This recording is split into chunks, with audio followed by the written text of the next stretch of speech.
All right, top of the day, top of the day, top of the day. It's your boy Big Rich with another Ruckus report. Now, I was going through all the comments, and I appreciate all the comments that everybody's leaving, and a lot of you are like, "Hey, Ruckus, yo, Big Rich, continue with this, this little mafia mob series you got going on."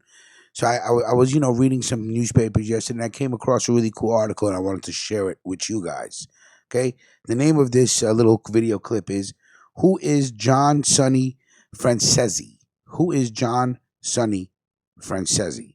Longtime Colombo underboss John Sonny Franzese is a living embodiment of the ultimate mob rule, bragging in an interview about refusing to rat despite it making him the oldest federal prisoner at the age of 100.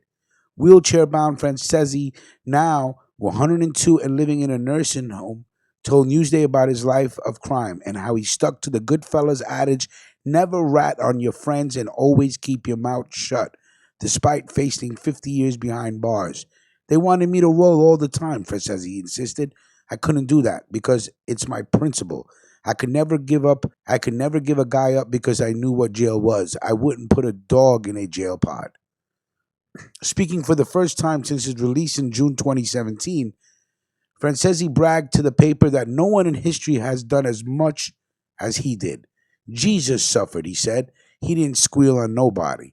In an age where other mob bosses turned, his commitment also caught the attention of the late John Gotti, who called Francesi one tough fucking guy for his refusal to rat. He demanded so much respect because he did all that time and he never gave anyone up.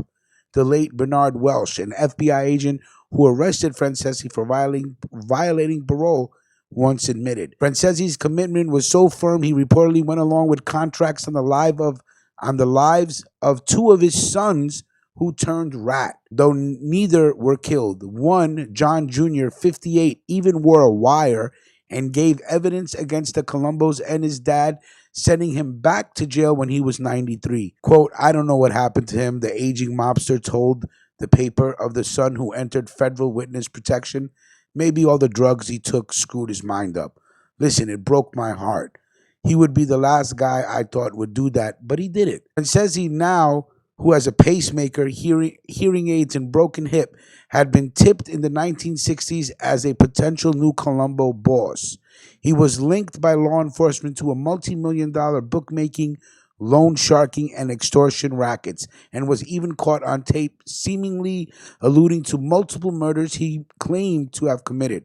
He goes, I killed a lot of guys. You're not talking about 4, 5, 6, 10. He allegedly said in a December 2006 conversation secretly taped by a mob associate. Francesi did not seem shy in his interview about his role in the mob. What we done in New York is unbelievable, he told the paper. I wasn't a guy that was afraid. Don't forget, I fought everybody. I was a good soldier. He was also proud of the famous faces who became friends. I knew them all, he said.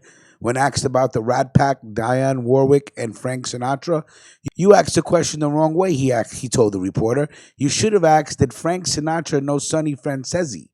Of course, he insists a batch of charges in the 1960s, including the homicide of a one-eyed hitman from Long Island, were conspiracy to get me.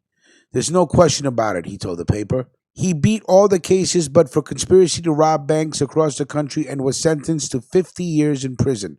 Never happened, Francesi insisted to Newsday. It ain't right for something I never done. I'd have to be a nut to rob banks. He went to prison in Easter 1970 vowing to do the whole bid because I didn't want to rat on anybody. After being paroled in 1978, he returned to prison 5 more times as he repeatedly violated his parole by associating with fellow mobsters. He was 93 when he was sentenced in 2010 to 8 more years after being convicted of extorting clubs, including the Hustler and Penthouse strip clubs in Manhattan, in part on tapes made by his son John Jr. Despite spending more than a third of his life in prison, he insists, I hate everything about it. I'll meet them in hell, he said, of the prosecutors and judges who sent him to prison. I never hurt nobody that was innocent. This is your boy Big Rich with another Ruckus Report. Have a great morning. Thank you for listening. Like, comment, share, and of course, subscribe. Thank you.